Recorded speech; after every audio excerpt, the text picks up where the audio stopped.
lost such a great person, great family, and it's just awful. We're heartbroken. Tonight, grief and shock in a small southern Kentucky community after a tragic car accident claimed 6 lives on Friday.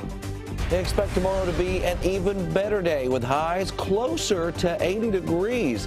Beyond that, it gets even warmer. I'll have the latest forecast. And American Pharoah reigns supreme at the 141st Kentucky Derby. The sights and sounds from Churchill Downs coming up. Tracking, alerting, protecting. This is WKYT News at 11. Good evening, I'm Kristen Kennedy. We're learning the names tonight of those killed in a horrific crash in southern Kentucky. 2 adults and 4 children, all in one car, died on Highway 90 in Wayne County last night. Police say the car the victims were in hit a pickup truck pulling a trailer. 2 people in the truck went to the hospital. WKYT's Garrett Weimer is talking to those who knew the victims. He has our top story at 11. The scene on Highway 90 looks different. A day after a crash that claimed 6 lives. The cars are gone. In their place, 6 crosses. A sad reminder that the facts, unfortunately, remain the same.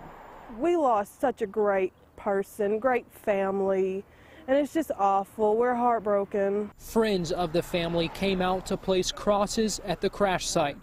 One for Tina, Nathan, Audrey, Christian, Zoe, and Jace. They were wonderful people. They would help anybody that they could help and do what they could for anybody. In a small community like here in Monticello, folks tell me a tragedy like this reaches far beyond only those who knew the victims. It's something the whole community has to recover from.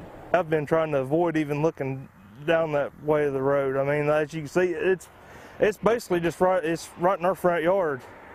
And every one of them, you know, my brother, he has 3 kids. I have a little girl, you know, and it just worries every one of us every day.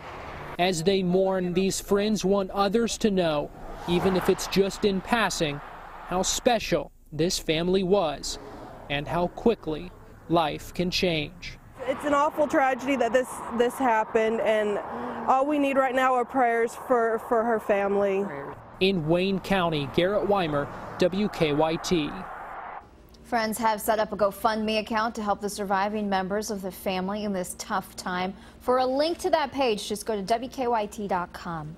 A Powell County man is facing charges tonight after police say he was driving drunk on a lawnmower. Officers arrested Billy Strange last night on 2nd Avenue in Clay City. Police had him take a breathalyzer test, and they say his blood alcohol level was almost 2 times the legal limit. Today, groups gathered in downtown Lexington to make signs and march together. This comes after the death of Freddie Gray, who died in police custody in Baltimore last week.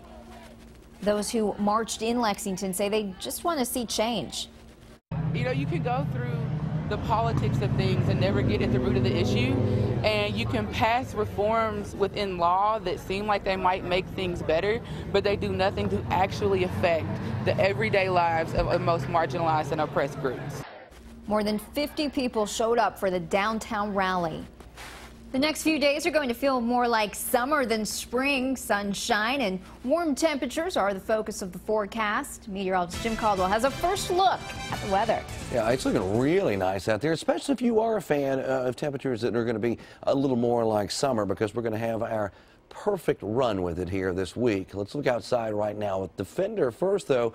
And the only thing that we're seeing, and this comes from the satellite, and that's going to be the cloud cover. You see a little bit of it streaming in out to our west. Not a big deal expected out of that.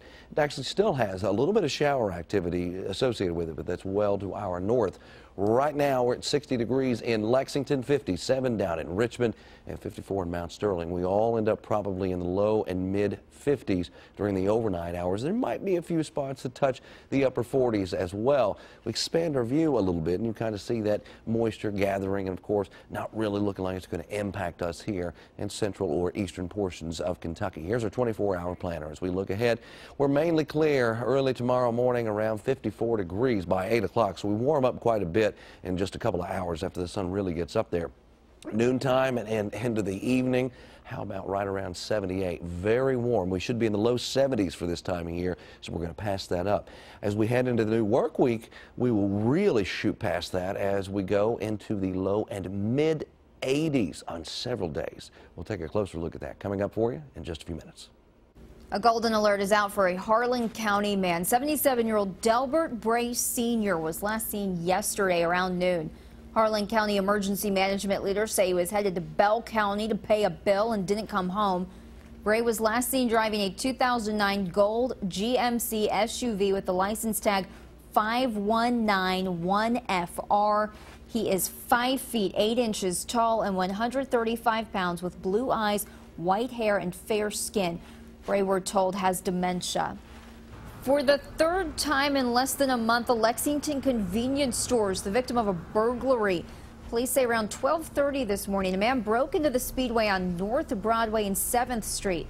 That store was also burglarized April 7th and April 13th. Officers say the suspects got in through an unlocked door and stole some merchandise but didn't take any cash.